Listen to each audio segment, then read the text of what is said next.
Nah, jadi ketika batu-batu tadi atau material sedimen tadi itu turun ke bawah dengan kecepatan cukup tinggi, dia itu akan menyebabkan efek turbulensi. Dalam hal ini, ada arus-arus gitu.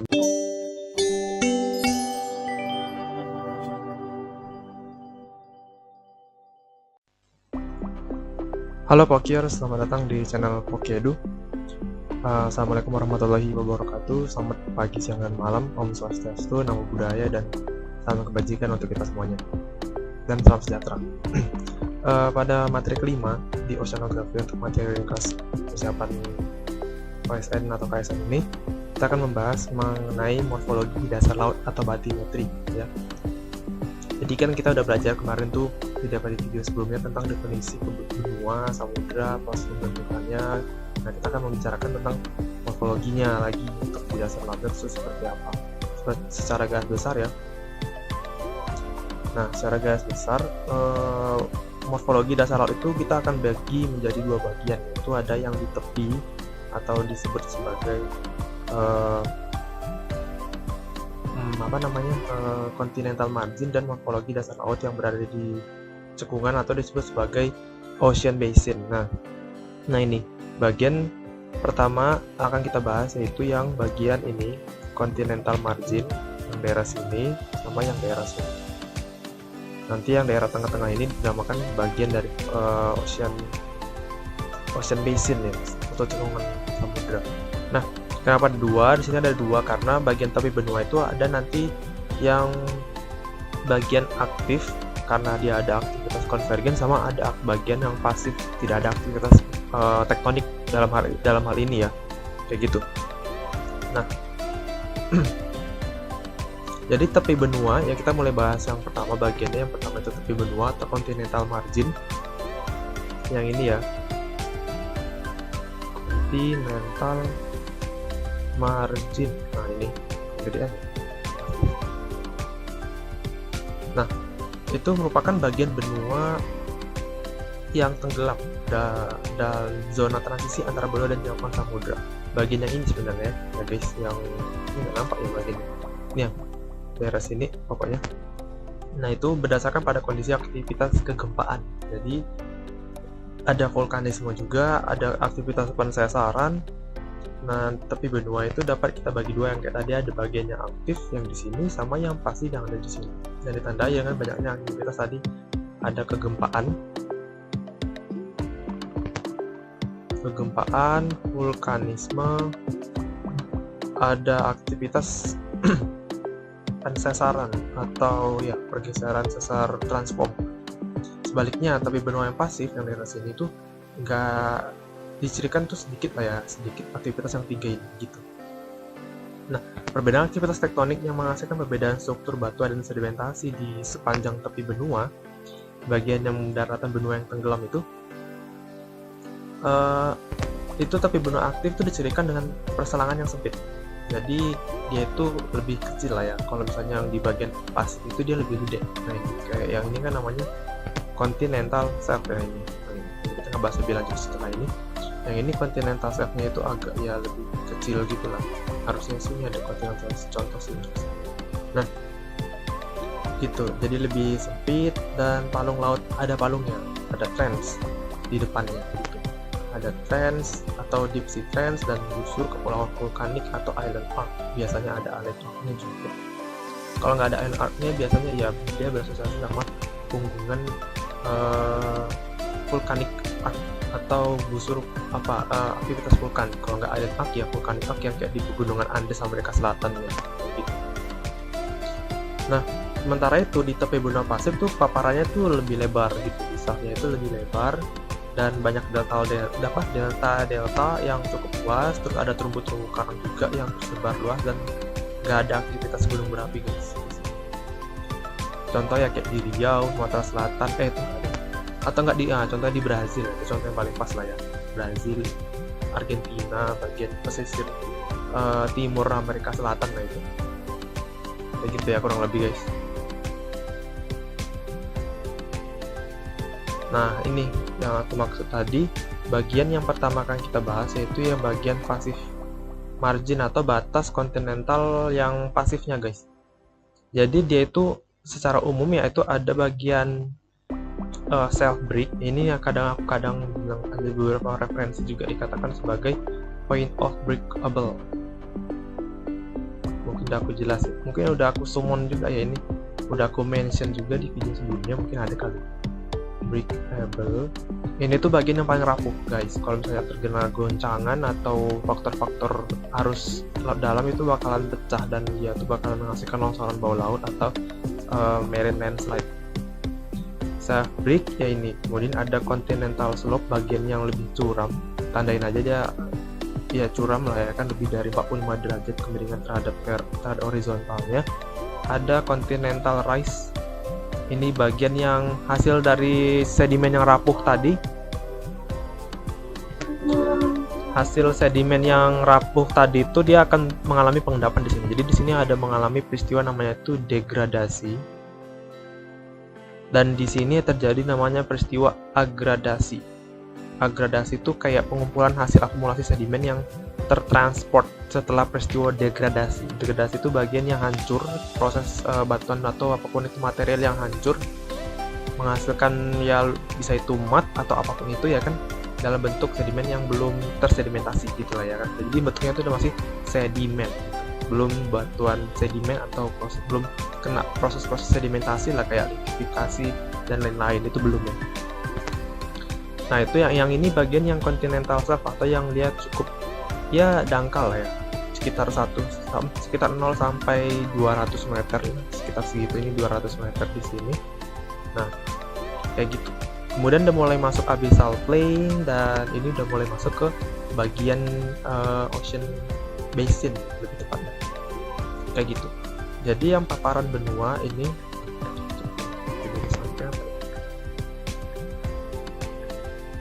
nah kita akan bahas dulu berarti yang pertama, bagian yang pertama itu paparan benua atau continental shelf, lereng benua, dan tinggian ya continental rise. Dalam hal ini kita akan pecah jadi dua bagian. Yang tadi itu ada pasif dan aktif ya. Pertama kita bahas dulu yang pasif. Nah ini yang aku bilang juga tadi dari sebelumnya juga ada sih ya. Nah di sini untuk beberapa morfologi batimetri yang terdapat di bagian pasif margin itu ada ya bagian paparan benua seperti sudah dijelasin tadi, kemudian ada lereng dan segala fitur-fiturnya dan tinggian di sini. Nah di sini juga bisa dilihat ya gambarnya.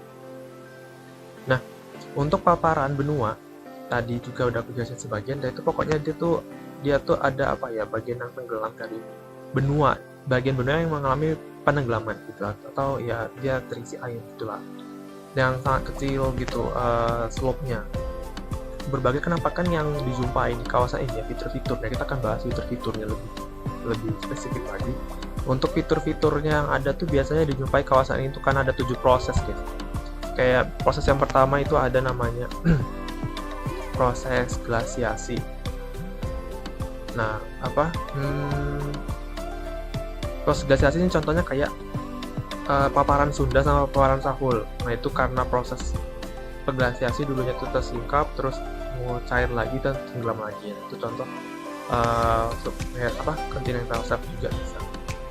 Kemudian ada perubahan muka laut, sea level change ya kan, bagian setelah kayak pencairan gitulah ya, sea level change ya kan. Kemudian ada peristiwa aktivitas lain kayak gelombang laut, aliran sungai, pasang surut gitu. Terus ada sedimentasi. Nah sedimentasi di sini dari sungai ya tibanya ya, dari delta atau ya aliran sungai yang banyak membawa akumulasi partikel suspensi sedimen dan mengalami pengendapannya itu di continental shelf kayak gitu.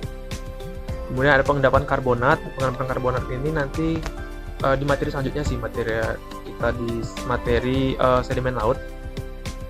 Di situ bakal banyak ada peristiwa nanti kayak gravitational settling akibat pengendapan karbonat dari kronik-kronik material bioorganik yang berbau karbonatan, yang punya kandungan karbonatan tapi itu sudah mengendap ke bawah. Nah itu juga banyak sih akumulasinya di continental shelf gitu. Terus ada juga aktivitas pensesaran tapi bukan tapi dalam kasus yang lebih sedikit sih seharusnya ya, kecuali kayak dalam batas dia di paparan benua yang di active margin, baru di situ tuh banyak aktivitas kegempaan. Contoh kayak ya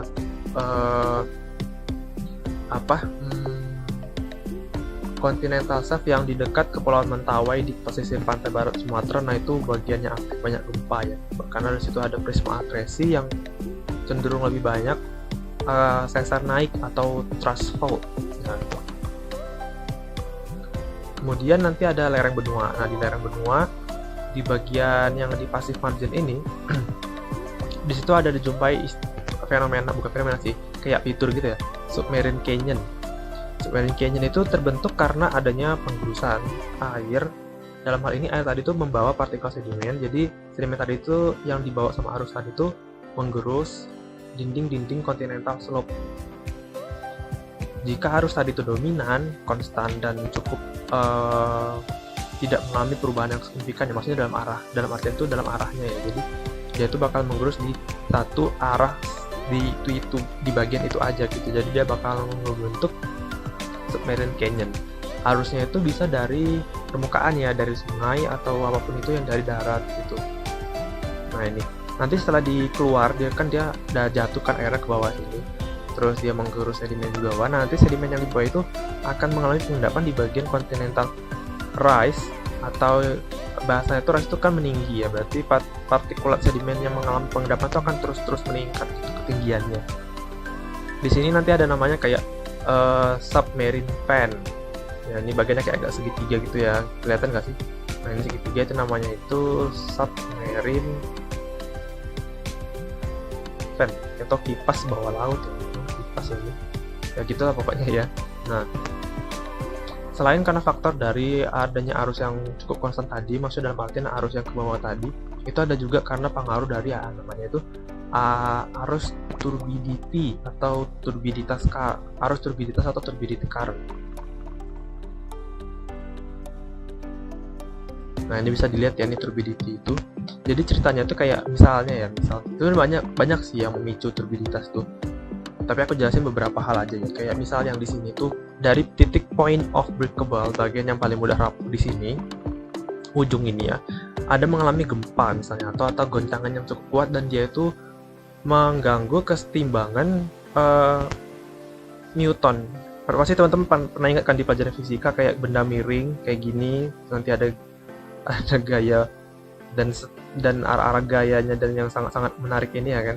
Ingat nggak sih? Ini ada slope-nya. Nah, di situ bahkan terganggu keseimbangan gaya normal, gaya berat sama ya gaya percepatan dia ke bawah. Nah itu, jadi dia bakalan turun ke bawah gitu, longsor. Terjadi namanya itu marine landslide. Atau kadang bilangnya tuh marine subsidence sih, karena dia turun ke bawah. Jadi itu ini anggap aja sih partikel batuan tadi kan turun ke bawah, breaks due to shock, misalnya gempa atau goncangan. Slum itu dalam artian itu lumpur ya, lumpurnya itu kan dia kan ke bawah terus ya dari sungai di darat. Nah lumpurnya itu terus mengalami apa ya, kayak misalnya inilah ya kan, material itu terus tumpuk terus akibatnya gayanya itu makin berat ke bawah, jadi dia turun kan. Nah kayak gitu banget. Bisa juga karena faktor adanya gravitational settling. Jadi ada istilah yaitu namanya itu gravitational settling. Ini kayak apa ya, kayak partikulat sedimen yang turun ke bawah secara perlahan-lahan karena pengaruh gaya gravitasi lebih tepatnya. Jadi dia itu numpuk di sini terus jatuh ke bawah. Nah, ketika ada jatuh ke bawah itu, mungkin aku perlu zoom ya kali, tapi ya di matrisnya ada nggak ya? Aku juga lupa guys. Padahal aku yang buat materi. Oh, belum ada ya tadi. Ya udah deh, sini aja. Nah, jadi itu yang di sini tuh mungkin aku zoom aja ya. Nah, ini batuannya misalnya ya. Nah, jadi ketika batu-batu tadi atau material sedimen tadi itu turun ke bawah dengan kecepatan cukup tinggi, yaitu akan menyebabkan efek turbulensi. Dalam hal ini ada arus-arus gitu, misalnya gimana ya bilangnya? Sini aja deh. Ya sini aja, susah banget. Nah ini lerengnya gitu kan, ini batuan yang besar tadi. Nah ketika dia turun ke bawah itu Di situ tuh akan ada arus eddy. Arus eddy tuh melingkar-melingkar gitu kan. Nah, jadi ada arus turbulensi di sekeliling batu tadi yang turun ke bawah dengan kecepatan yang cukup tinggi hingga menimbulkan efek gangguan keseimbangan arus di depannya gitu. Jadi arus-arus ini yang menyebabin apa ya, kayak gejolaknya itu lebih kuat gitu loh. Jadi kayak nanti dia setelah di beberapa titik gitu, arus-arus yang ada di sekeliling tadi itu akan menggerus partikel-partikel yang di sekelilingnya sehingga menyebabkan ada akumulasi sedimen baru yang dibawa sama arus tadi, dan seiring juga batu tadi tuh hancur gitu. Nah, jadi rusak karena adanya arus turbidity. Nah, ini jadi nanti hasil endapannya itu ke bawah gitu. Ini bisa kita asosiasikan kayak pyroclastic flow ya, atau enggak pyroclastic surge di aktivitas vulkanik, jadi kayak awan panas gitu bentuknya. Nah, nanti hasilnya itu dibentuk sama endapan, namanya itu endapan turbidit. Nah, endapan turbidit, endapan akibat arus turbiditas. Gitu guys ceritanya ya. Nanti timbullah continental rise karena dia akan semakin tinggi gitu, endapannya semakin banyak. Nah, itu ya. Berikutnya ini bagian bentuk yang ada di continental margin, bagian yang aktif margin. Jadi di situ bakalan banyak aktivitas kegempaan. Ini contohnya aku ambil di pantai barat Sumatera, ya. Nah, bisa kita lihat di sini komponen morfologi yang dominan terbentuk itu ada palung. Lebih jelasnya tentu ada palung, di sini ada trench. Ya kan, ada trench di sini. Nah, di sebelah trench itu ada namanya itu prisma akresi, tapi nggak semua aktivitas konvergen sih menghasilkan ini ya. Contoh kayak nggak menghasilkan prisma akresi itu kayak zona konvergen di Amerika Selatan. Terus kayaknya itu sih yang aku tahu ya, yang nggak ada prisma akresinya. Kayak di Indonesia itu, oh ya, di Jawa bagian selatan juga prisma akresinya ada, cuman nggak terlalu besar kayak di Sumatera sampai menimbulkan gugusan kepulauan prisma akresi. Nah, ada prisma akresi. Jadi di sini ada accretionary prisms. Jadi di situ bakalan banyak aktivitas sesar naik atau dikatakan thrust fault ya. Nah, sesar naik ketika lempeng tadi itu terus menunjam ke bawah, bagian segmen-segmen ini, segmen-segmen blok lapisan tadi itu bergeser, mengalami penaikan sesar naik gitu, tidak menyebabkan gempa bumi. Nah, itu lebih jelas kayak gitu. Tapi secara jelasnya yang paling kentara banget sih cuma ada palungnya doang sih, itu aja. Dia udah setelah continental shelf, di sini misalnya continental shelf, dia tuh langsung turun slope-nya itu dengan cukup kuat lah gitu ya kan, sampai ada palung gitu. Nah, gitu.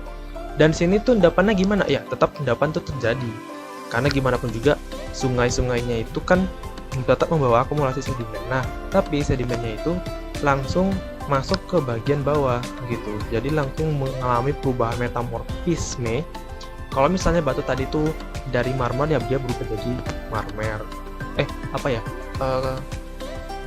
Batu tadi gampingan gitu kan, berubah jadi marmer misalnya.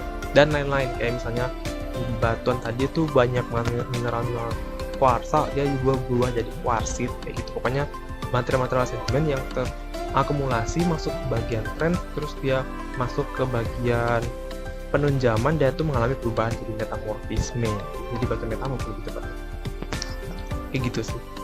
Nah, ini kayak bagian-bagian yang umum lah ya di materi morfologi bagian tektonik, kayak misalnya ada basin, fork basin. Kayak misalnya fork basin itu yang aneh nih, fork basin tuh di ini ya. Nanti fork basinnya itu ada di sebelahnya gitulah pokoknya. Oke, kita lanjutkan. Nah, ini. Jadi setelah kita ngebahas tentang paparan benua, selanjutnya ada lereng benua juga, dan juga tadi ada tinggian benua juga ya.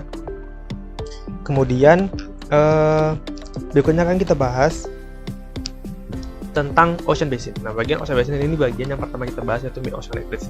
Sebelumnya juga ini udah pernah aku mention, juga udah pernah aku sebut morfologi yang umumnya terbentuk di mid-oceanic ridge atau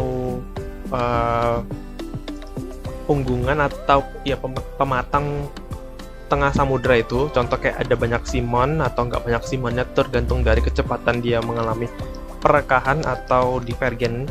Nah, di sini ya kan, di kayak ini ada dua, ada bagian, sebenarnya ada dua apa ya, ada banyak tipe yang banyak apa penyebutan gitu. Ada yang bilang tuh fast, medium, slow. Kayak misalnya aku kemarin bilang itu ada yang fast spreading, slow spreading, sama ultra slow spreading. Tapi jelasnya ya ada tiga gitu. Kadang juga ada bilang tuh dia fast spreading, intermediate, kadang dibilangnya intermediate spreading, sama ada slow spreading gitu. Tapi ya kurang lebih kayak gitu, ada tiga jelasnya. Nah kayak gini, yang pertama kayak yang di fast spreading, karena dia akumulasi konveksi cukup kuat, nah dia ya harus konveksi cukup kuat. Jadi untuk terbentuknya gunung laut atau siman itu dia cenderung lebih apa ya, karena saking cepatnya itu keluar, dia tuh kayak ya udah gitu lambat gitu kebentuk apanya, materi apa, lapisan-lapisan magma yang membentuknya gitu. Jadi bisa sih terbentuk tapi nggak banyak, kayak yang di bagian medium atau di slow. Nah kalau yang di medium, magma itu terbentuk mulai agak lambat, maksudnya dalam artian pemekarannya itu mulai agak melambat gitu kan. Nah jadi mulai terbentuk banyak gunung api. Kemudian di slow atau di ultra slow spreading, di situ magmanya itu sudah terdiffuse atau banyak perekahan, kayak karena tuh dia lambat, jadi tabung magma atau bagian leher magmanya itu masih ada gitu kan, masih ke bawah gitu. Terus itu juga bentukannya itu agak lebih landai, dalam artian dia tuh punggungnya itu nggak terlalu tinggi kayak dibanding di fast spreading ini kan tinggi ya, tinggi. Kalau yang di ultra slow atau di slow atau di medium itu dia nggak terlalu lebih tinggi daripada yang di fast lagi tuh. Nah jadi otomatis karena banyak si mount ini, nah magmanya itu terus-terusan keluar karena tabung magmanya atau leher magma, masih bilangnya ini pipa magma ya aku bilangnya ya, itu dia tetap nyala, jadi dia tetap apa ya, kayak ya dia tetap menghasilkan erupsi kayak gitu. Nah ini contoh apa ya, gambar citra. Nah yang di sini ada slow spreading, misalnya kecepatannya itu anggap aja yang paling tinggi ya 5 cm per tahun. Terus ada yang intermediate atau yang tadi medium, atau juga aku bilangnya sini slow spreading, ini sekitar 9 cm per tahun. Kemudian yang fast spreading itu sekitar 18 cm per tahun. Bisa kelihatan kalau misalnya bagian yang tipe morfologi yang terbentuk ya, bagian morfologi gunung api yang terbentuk di mid oceanic ridge di bagian slow spreading itu dia biasanya ini atau ultra slow ya, tandai bedain gitu guys, hati-hati. Ini aku bilangnya slow atau intermediate, ini fast ya. Nah itu banyak gunung-gunung api sentral, bentukannya itu kayak bentukan stratolog like gitulah ya kan. Nah ada juga inner wall dan lain-lain, dan itu ini bentukan punggungannya itu enggak terlalu curam. Nah gambarnya kayak gini ada di bagian punggungan Pasifik Timur ya, jadi bisa kelihatan dari citra dam atau elevasinya, ini warnanya nggak terlalu apa ya, kontras gitulah.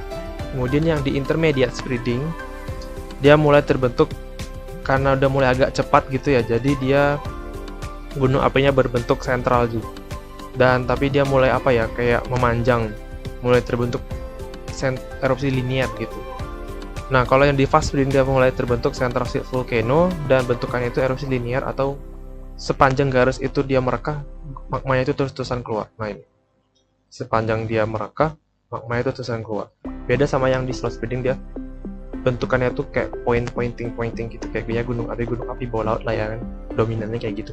Bisa kelihatan di mid Atlantic Ridge atau punggungan sama tengah Atlantik. Nah ini bentukannya tuh, jadi sebenarnya ini gunung guys ya, gunung api, tapi bentukannya itu erupsi linier. Kalau yang di sini bentuknya itu ya kayak misalnya aku bisa bilang ini sebagai bentuk jerawat-jerawat lah ya kan, atau siman-siman kecil. Nah ini gitu, kayak gitu banget. Nah ini kemudian kita bahas lagi tentang, setelah tadi bahas oceanic, kita mulai geser ke bagian abyssal plain. Nah abyssal plain sebenarnya yang bikin, sebenarnya abyssal plain itu bentukannya itu nggak rata, atau bentukannya itu kayak mana ya bilangnya, nggak apa ya, apa ya bilangnya, nggak rata-rata banget lah gitu, karena sebenarnya itu rata itu terakumulasi akibat sedimen laut. Nah, kita bahas marine sedimen di materi video selanjutnya. Bentukannya kayak gini aslinya.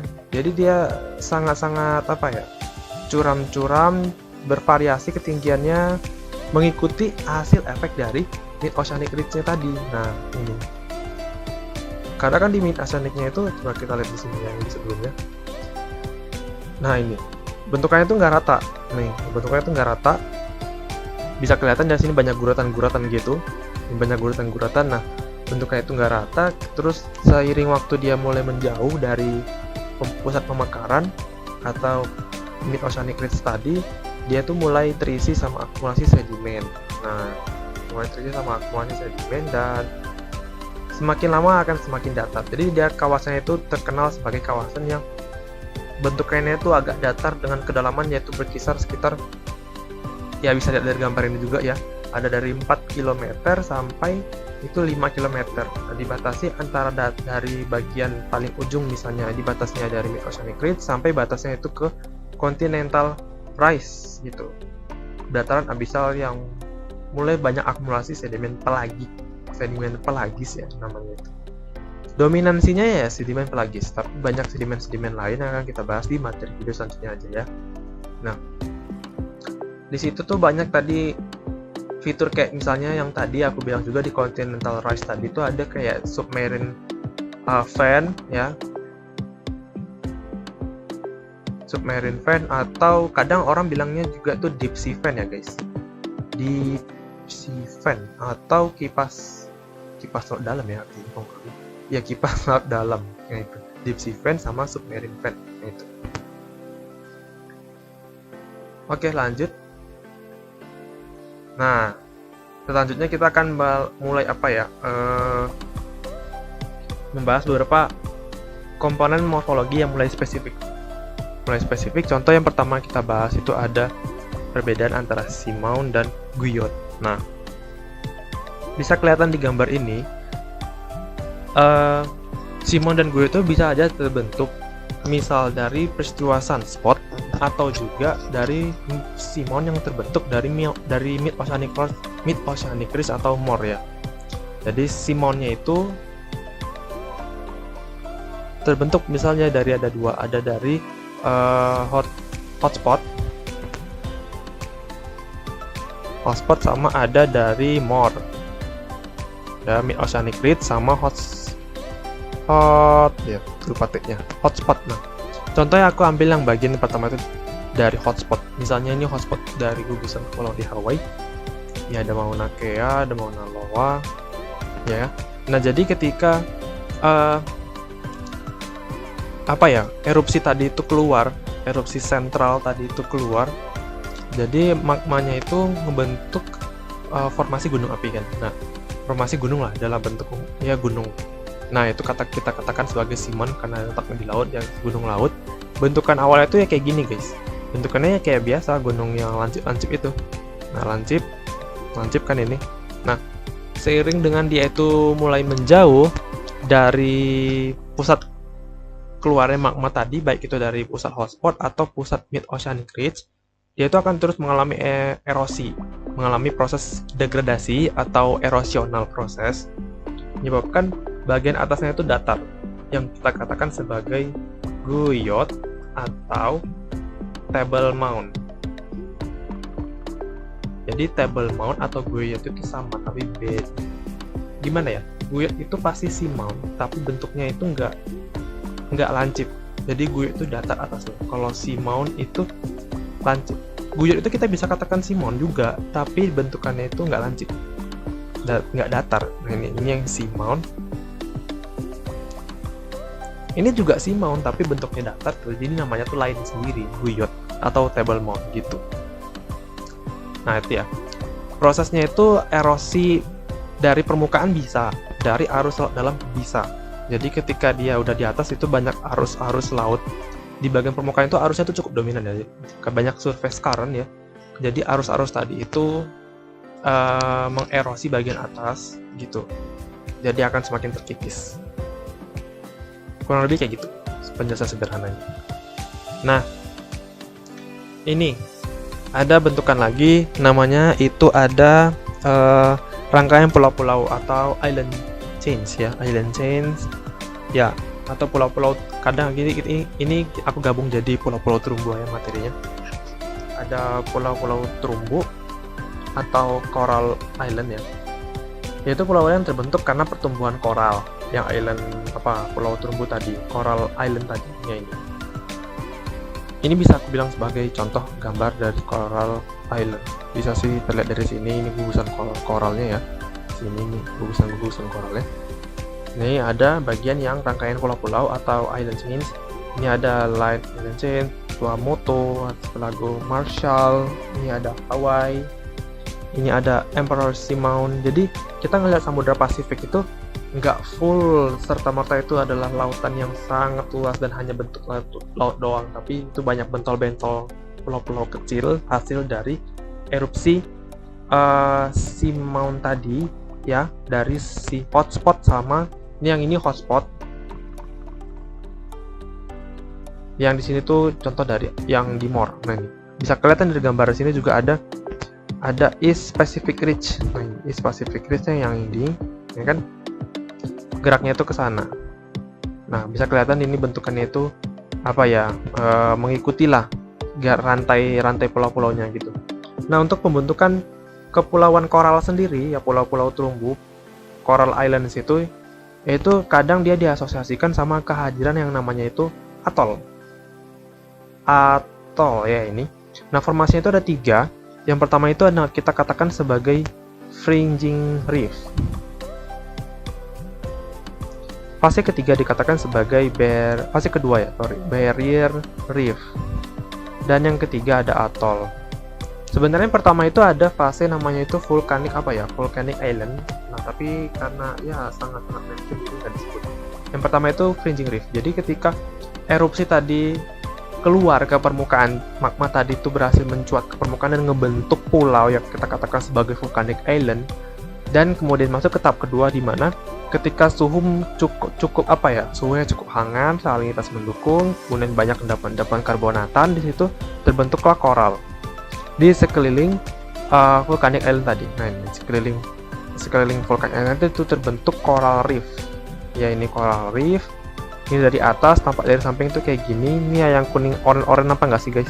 Yang oranye ini yang bagian koralnya yang tumbuh yang dari dasar pinggir gunung laut tadi, volcanic island tadi.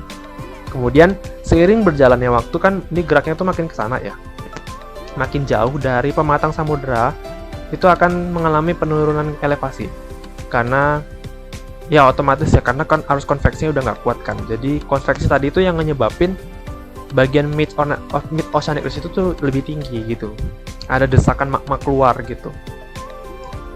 Nah, itu mulai tenggelam, volcanic island sinking, penenggelaman pulau vulkanik tadi.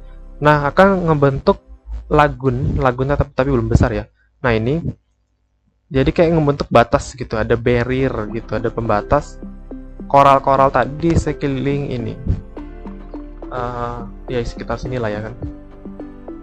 Contoh kayak misalnya teman-teman pasti kalau misalnya mau nonton contoh yang keren di kartun, itu ada di kartun yang namanya Moana. Nggak salah nama filmnya ini ya.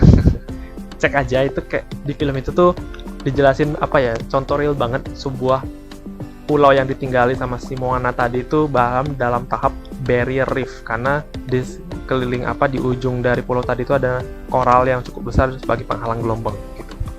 Nah, itu barrier reef. Kemudian terus mengalami penenggelaman sampai sini dan terbentuklah lagun atau perairan yang dibatasi sama koral. Yang koral tadi kita akan sebut sebagai atol. Nah, itu. Ini tahapannya ada fringing, barrier reef, dan atol. Nah, berikutnya formula lagi terakhir ada namanya itu seal. Yang si kecil ini. Nah, nih seal itu. Seal itu bentukannya itu kayak seamount, tapi ukurannya lebih kecil daripada seamount, ya kan guys? Jadi ini bisa lebih kita katakan mirip kayak hills lah ya, bukit-bukit tapi di laut, seal gitu. Ada beberapa temen aku yang bilang Sihil itu kepanjangan dari Sea Hill, tapi aku nggak tahu juga sih ini benar apa enggak. Jadi katakan Sil atau bukit laut. Nah gitu, Sil atau Sea Hill atau bukit laut ya, Sea Hill. Nah Seal, nah ini Seal itu di beberapa buku yang aku baca, Seal itu dia bisa didefinisikan dalam dua hal, perspektif sebagai seorang oceanografi fisika sama seorang ahli oceanografi biologi. Jadi kalau di oceanografi fisika dia tuh menjelaskan Seal itu merupakan bentangan morfologi batimetri yang mampu membedakan wilayah properties fisik dan kimiawi perairan laut. Misalnya di sini ada intermediate layer atau ini kata apa ya, kita bilangnya itu kayak ini ada coastal water misalnya, ini ada ocean water. Jadi kayak Seal itu yang ngebedain properties fisik tadi. Air tadi tuh punya properties coastal, wilayah perairan, yang dia umumnya air-airnya tuh yang masih nggak terlalu tinggi salinitasnya dibandingkan yang di ocean water gitu kan, karena masih ada pengaruh dari sungai. Nah kayak gitu kurang lebih. Kadang ada juga kalau misalnya pembedaan itu di dasar laut yang lebih jauh lagi, itu ngebedain misalnya Seal yang ada di Atlantik itu banyak banget ngebedain kayak nanti ada ABW, AIW ya kan, itu material-material yang kayak gitu, apa jenis-jenis massa air laut itu dibedakan sama si Seal ini. Nah dalam perspektif oceanografi biologi, Seal itu dia wilayah bentangan yang membedakan komponen-komponen makhluk laut dalam gitu. Jadi misalnya laut dalam yang ada di sini A, misalnya yang di sini ada B, itu beda karakteristik bentuk tubuh si makhluk laut dalam itu karena dibedakan sama si Seal ini. Jadi mempengaruhi bagaimana si organisme laut dalam memperoleh makanannya. Berbeda caranya, berbeda karena karakteristik lautnya yang membedakan proses makanannya juga berbeda kayak gitu. Karakteristik massa air laut yang berbeda itu tentu mempunyai karakteristik primary production atau produksi primer, katanya produksi primer dari si plankton itu ada mengalami perbedaan. Jadi beda karakteristik baik itu bagi sistem pencernaan atau apapun itu, sistem fisiologi. Nah fisiologi si makhluk tadi dalam proses bertahan hidupnya gitu. Nah itu Seal itu ya. Nah kurang lebih kayak gitu ya Seal. Nah oke, materi kita sudah selesai. Ini cukup panjang materinya guys. Terima kasih jika sudah menonton video ini sampai akhir. Semoga bermanfaat, dan jika aku ada salah penyebutan dan salah kata dan apapun itu, aku mohon maaf karena kesempurnaan itu hanya milik Allah semata, dan aku dalam masa tak belajar juga ya guys, sama-sama belajar. Terima kasih atas perhatiannya. Sampai jumpa di video selanjutnya. See you in the next video. Wassalamualaikum warahmatullahi wabarakatuh.